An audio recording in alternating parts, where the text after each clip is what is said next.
Good morning. This is Eileen Napolitano. We are changing up our platform a little bit. Since we've received so many texts and comments via our text platform, I thought that this would be a good opportunity to actually bring the constituents together and have a real conversation about the issues that we're having in our community and the concerns that they have. So with us today, we have Karen, Anne, Wayne, and Isabel. So each of these individuals have reached out to me with different concerns, and once again, I thought this would be a good opportunity to actually let's really talk about what the problem is and then what the solution is. So Anne, I know that you reside at the Meadows, this senior housing on Merrick Avenue. In East Meadow. In East Meadow, yes. I have to say, I've been there. You know, I've been there. I looked at an apartment for my mother there, and one of the things that really struck me was they really are beautiful. They are, and well maintained. They are very well maintained, which actually makes it easier for you. You don't have to worry about shoveling snow or any other maintenance, and safety-wise also. They have a safety patrol, and they also have, correct me if I'm wrong, a bus that, for those that don't drive, will take you to the supermarket. Even if you do drive, you can use the bus service. And the senior citizens clubs and centers pick up. Oh, I didn't know take you that. over there. Okay, very interesting, very interesting. The one, I would say, issue that we have, and I know this, is there tends to be a very long waiting list. That's true. It took me a very long time, although I had a priority on the list being an East Meadow resident. Right. It took months, and it was a desperate situation towards the end. Was it going to happen in time, or wasn't it? Was I Right. going to be homeless, or wasn't I? Right. Well, luckily you got into a beautiful apartment. I did. So I think that one of the messages is that we need more residences like the Meadows that really are beautiful. And I know that of the affordable senior housing, that really is the jewel. I would agree with that. That's why I chose it. Yes, I do believe that some of the other communities do need upgrading and are certainly not at the standard that the Meadows is. And not only the upgrading and the standards, but just more places. Right, right. Because we want to keep our seniors on Long Island. Now, I know that your family lives on Long Island. They live close to you, so it's important for you to have accessibility to your family as well, and for them to be able to come and see you as well. Well, it's supportive. You know, there's an emotional support network.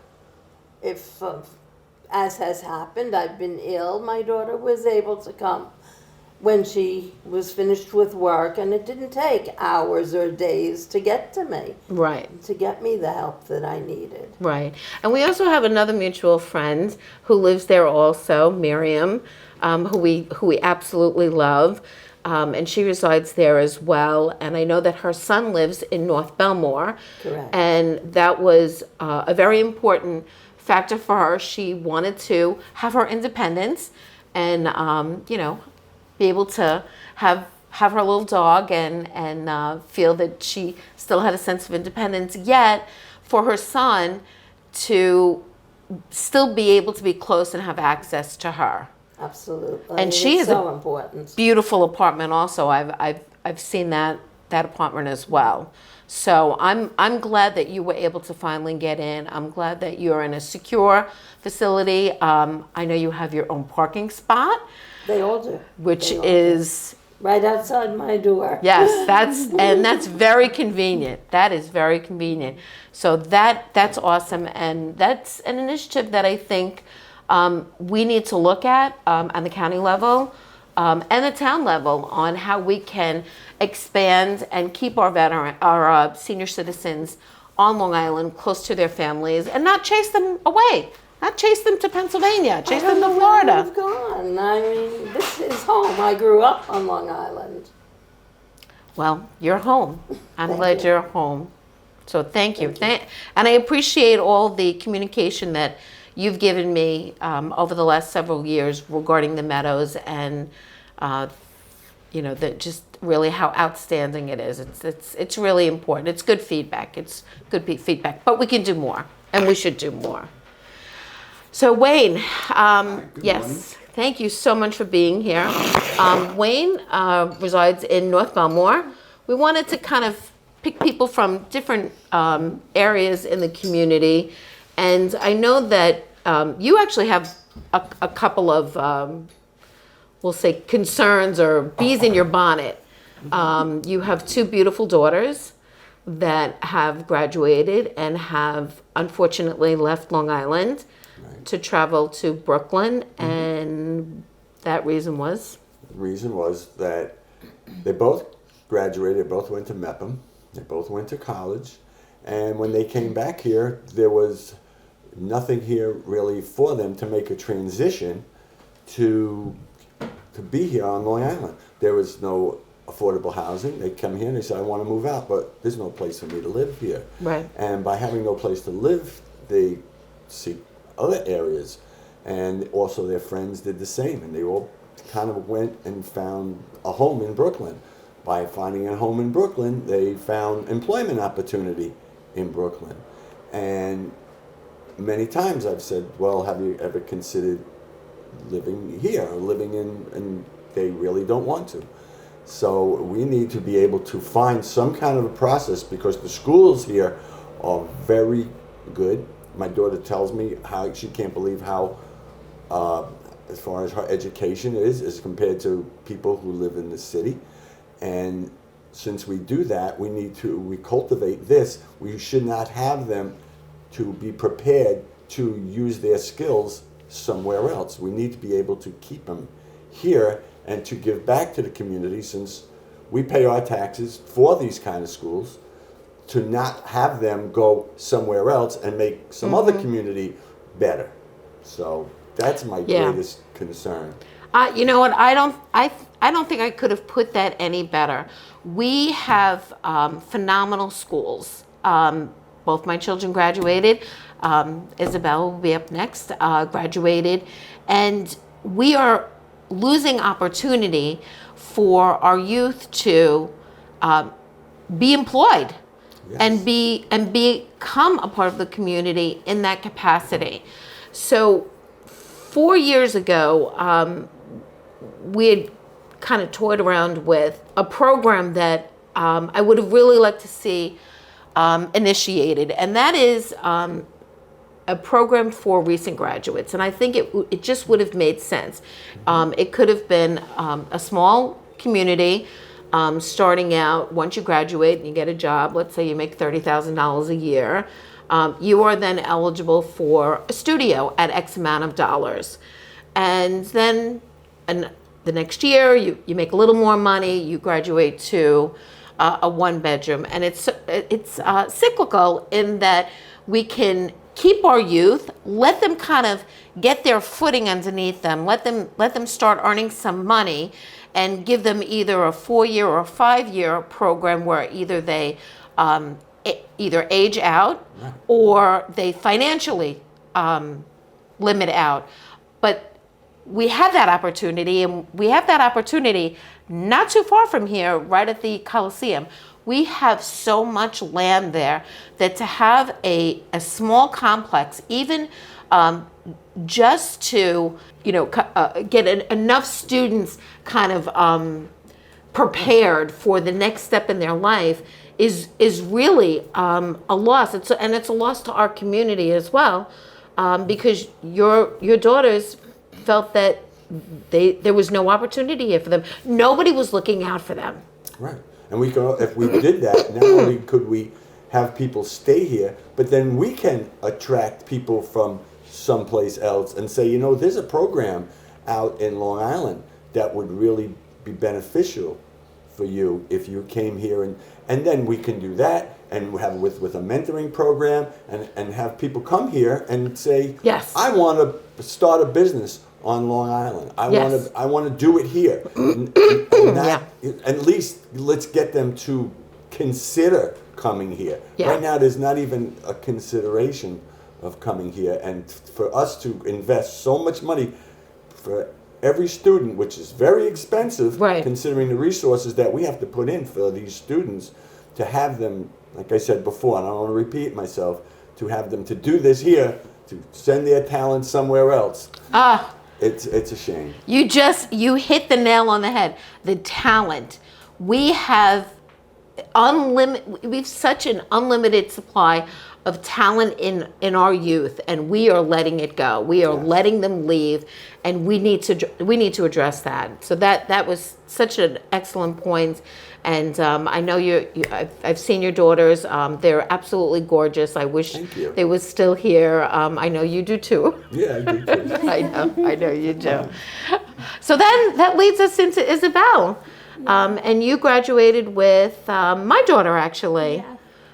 I actually can't agree with Wayne any more than what you guys have been saying. Nobody really teaches you how to be a post-grad. I graduated with a master's degree in May from a state school, and I came home and I am looking for employment, and it's so hard to transition out of being a student and like recognizing all the problems that we have where I lived for 4 years upstate, and then coming back and learning these problems that I kind of left behind Right. after graduating, and re-engaging in the community. I think there's a lot of missed opportunities for how to make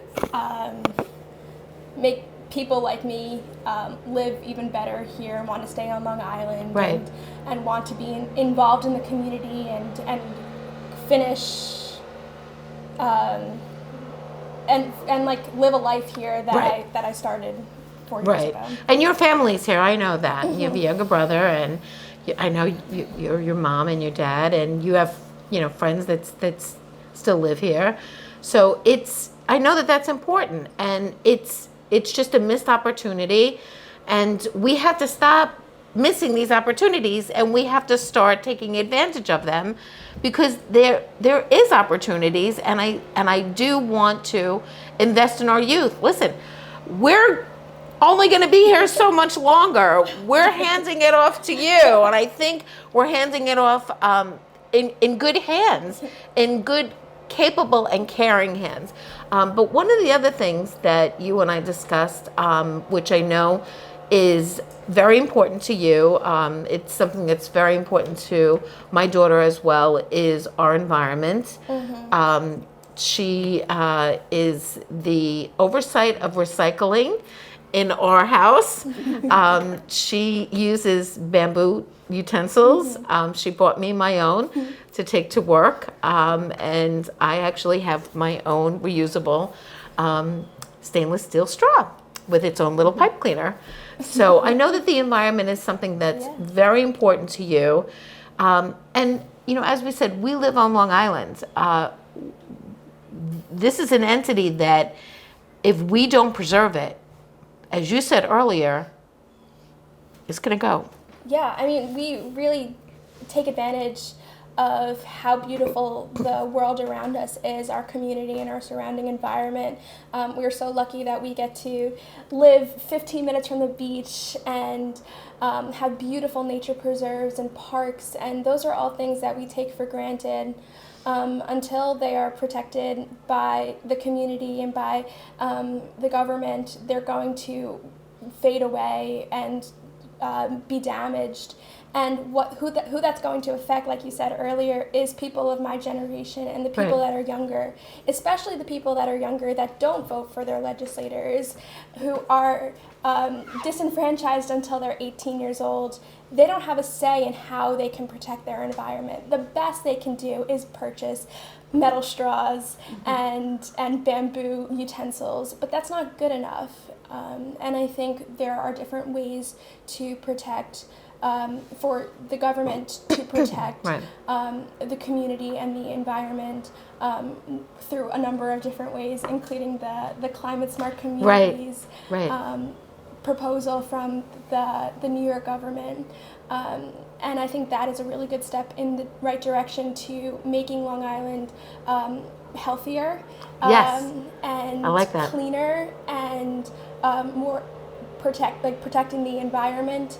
Like we said, once the oceans rise, once the planet gets warmer, there's really no going back, and that's Right. not going to affect you all for much longer than it will affect me and my children and the next generation, and so on and so forth. Right. And those are the people that your votes have to be thinking about. It's not about you, it's about everybody that's coming after you. And it's unfortunate that it's my generation that is now recognizing those problems, but it's going to last way longer than my generation, and we got to do something now, otherwise. Yes. The wonderful thing is you now have a voice For sure. because you have a vote. Yes.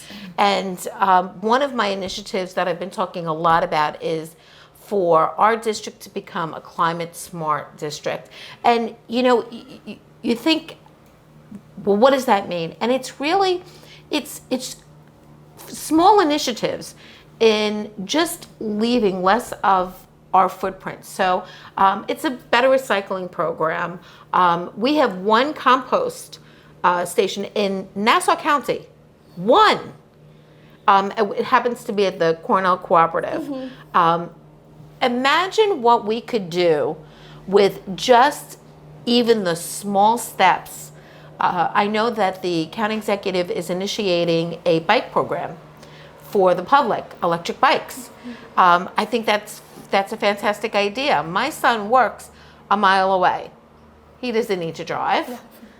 He can certainly save money on his gas and get some fresh air in the warmer months. So I think that that's a really, really good initiative. And it also brings grant money into our community that we can utilize to create programs and to maybe offset some of the liabilities that we have. And one of my passion is for us to have better options for alternative energy.